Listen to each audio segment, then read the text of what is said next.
اعوذ باللہ من الشیطان الرجیم بسم اللہ الرحمن الرحیم۔ آج ہم سورہ البقرہ آیت نمبر 119 سے پڑھیں گے۔ وقال الذین، اور وہ لوگ کہتے ہیں، لا یعلمون،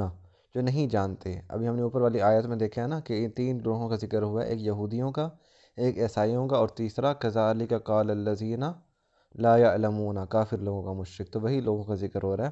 وقال الذین لا یعلمون، اور وہ لوگ کہتے ہیں جو کچھ نہیں جانتے، لولا یکلمنا اللہ، لولا، لو کا مطلب لولا کیوں نہیں، یکلمنا اللہ، یکلم کلام کرنا، نہ ہم سے، یکلمنا اللہ ہم سے اللہ کلام کیوں نہیں کرتا، او تأتینا آیت، یا اپنی کوئی نشانیاں کیوں نہیں ہمیں دیتا، کذالک، یہ صحیح، قال الذین، ان لوگوں نے کہا تھا، من قبلہم، ان سے پہلے لوگوں نے، مثل قولہم، انہی کی بات، یعنی یہی باتیں ان سے پہلے لوگوں نے بھی کی تھی، وتشابہت قلوبہم، ان کے دل ایک جیسے ہی ہیں، قد بین الآیات، ہم نے آیات کو واضح کر دی ہے، لقوم یوقنون، اس قوم کے لیے جو یقین رکھتی ہے۔ یہ مشرک لوگوں کا ذکر کیا جا رہا ہے بنو اسماعیل میں سے، کہ بھی ہمیں وہ کہتے تھے کہ اللہ تعالیٰ ہم سے خود کلام کیوں نہیں کرتا۔ ابو جہل یا اس طرح کے لوگ کہا کرتے تھے کہ ہم مکہ کے سردار ہیں، اللہ ہم سے بات کیوں نہیں کرتا۔ اسی کے جواب قرآن پاک نے ایک اور جگہ پہ دیا ہے کہ کسی انسان کی یہ وہ نہیں ہے، درجہ نہیں ہے کہ وہ اللہ سے کلام کرے سوائے وحی سے یا پردے کی آڑ سے۔ تو یہ جواب دیتے، یہ کہتے تھے کہ بھی اللہ ہم سے بات کیوں نہیں کرتا، ہم تو سردار ہیں، اور ہمیں کوئی نشان یا کوئی معجزات کیوں نہیں دکھاتا۔ اور یہاں پہ دیکھ لو قرآن کا اسلوب، قرآن نے ان کی فضول باتوں کا جواب نہیں دیا۔ اور یہ اگر ہم سوچیں کہ وہ جو اس طرح کے دعوے کرتے تھے، اگر قرآن پاک نے آیت کے ذریعے ان کا جواب ہی نہیں دیا، یعنی ان کو اتنا اہم ہی نہیں سمجھا کہ ان کی بات کا جواب دیا جائے، تو پھر یہ سمجھ میں آتی ہے کہ کتنا فضول اور احمقانہ بات تھی۔ دوسرا یہ کہ آپ صلی اللہ علیہ وسلم کا سب سے بڑا معجزہ جو ہے نا اس ٹائم قرآن ہے، اس ٹائم بھی اور ہر وقت کا معجزہ قرآن ہے۔ آپ صلی اللہ علیہ وسلم کو بڑے معجزے نہیں دیے گئے، قرآن دیا گیا تھا، کہ قرآن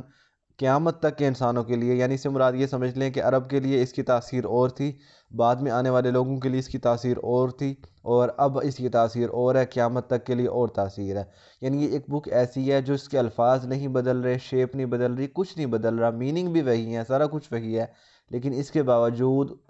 1400 سال پہلے سے لے کے قیامت تک جب بھی آئے گی، اس وقت تک لوگوں کے علم کے لیے یہ کافی ہے۔ یعنی لوگ جو بھی ڈسکوریز ہوں گی یا جو بھی سائنسی کیا کہتے ہیں آگے ترقیاں ہوں گی، ان سب کا جواب اس میں موجود ہے۔ تو یہ ایک معجزہ ہے قرآن پاک کا۔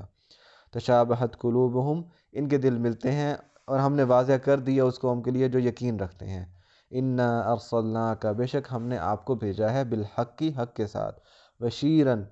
خوشخبری دینے والا، ونذیرن، اور ڈرانے والا۔ ہم نے آپ کو حق کے ساتھ بھیجا ہے، بشارت دینے والا اور ڈرانے والا بنا کر۔ ولا تسألوا، اور آپ سے سوال نہیں کیا جائے گا، ان اصحاب الجحیم، جہنم والوں کے بارے میں۔ یعنی آپ نے دعوت دینی ہے، تبلیغ کرنی ہے، ان کو ڈرانا ہے اور خوشخبری دینی ہے، اس کے بعد وہ قبول کرتے ہیں جنت میں جاتے ہیں یا انکار کرتے ہیں جہنم میں جاتے ہیں، وہ ان کی مرضی ہے۔ جو جہنم میں جائے گا انکار کر کے، وہ آپ سے اس کا سوال نہیں کیا جائے گا کہ اس نے دعوت کیوں نہیں قبول کی آپ کی، بلکہ سوال اسی سے کیا جائے گا۔ آپ تو اپنے دعوے سے بری ہو چکے ہیں کہ آپ نے حق پہنچا دیا۔ تو آج آیت نمبر 119 تک، بلکہ آگے بھی پڑھ لیتے ہیں۔ وَلَن تَرْضَىٰ، اور ہرگز راضی نہیں ہوں گے، عَنْکَ، آپ سے، الیہود، یہودی، وَلَن نَصَارَىٰ، اور نہ ہی عیسائی، یعنی یہ آپ سے راضی نہیں ہوں گے یہودی اور عیسائی، حتیٰ، یہاں تک کہ تتبع، آپ اتباع کریں، ملتہم، ان کی قوم کی، یہاں تک کہ آپ ان کی قوم کی پیروی کریں، ان کی بات مان لیں، اس وقت تک یہ آپ سے راضی نہیں ہوں گے۔ قل، کہہ دو، ان ہدی اللہ، بے شک اللہ کی ہی ہدایت ہے، هو الہدا، وہی ہدایت ہے، بے شک اللہ کی ہدایت ہی اصل ہدایت ہے۔ وَلَئِنِ اتَّبَعْتَ، وَلَئِن، اور اگر، اتبعت، آپ نے پیروی کی، احواءہم، ان کی خواہشات کی، بعد الذی، اس کے بعد، جاءک من العلم، کہ آپ کے پاس علم آ چکا تھا، یعنی قرآن پاک آ چکا ہے،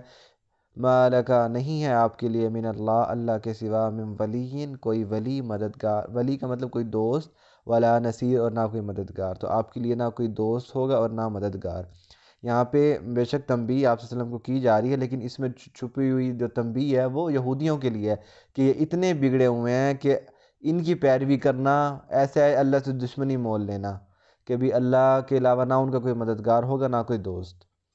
اور یہ آپ سے، اس کا ترجمہ بامحاورہ بھی کر لیتے ہیں، اور یہ آپ سے ہرگز راضی نہیں ہوں گے یہاں تک کہ آپ یہودی یا عیسائیوں کی پیروی نہ کریں۔ کہہ دو کہ اللہ کی ہدایت ہی اصل ہدایت ہے، اور اگر آپ نے ان کی خواہشات کی پیروی کی اس کے بعد کہ قرآن آپ کے پاس آ چکا ہے یا علم آپ کے پاس آ چکا ہے، تو آپ کے لیے اللہ کے علاوہ نہ کوئی دوست ہوگا اور نہ کوئی مددگار۔ آیت نمبر 120 تک۔ وما علینا الا البلاغ المبین۔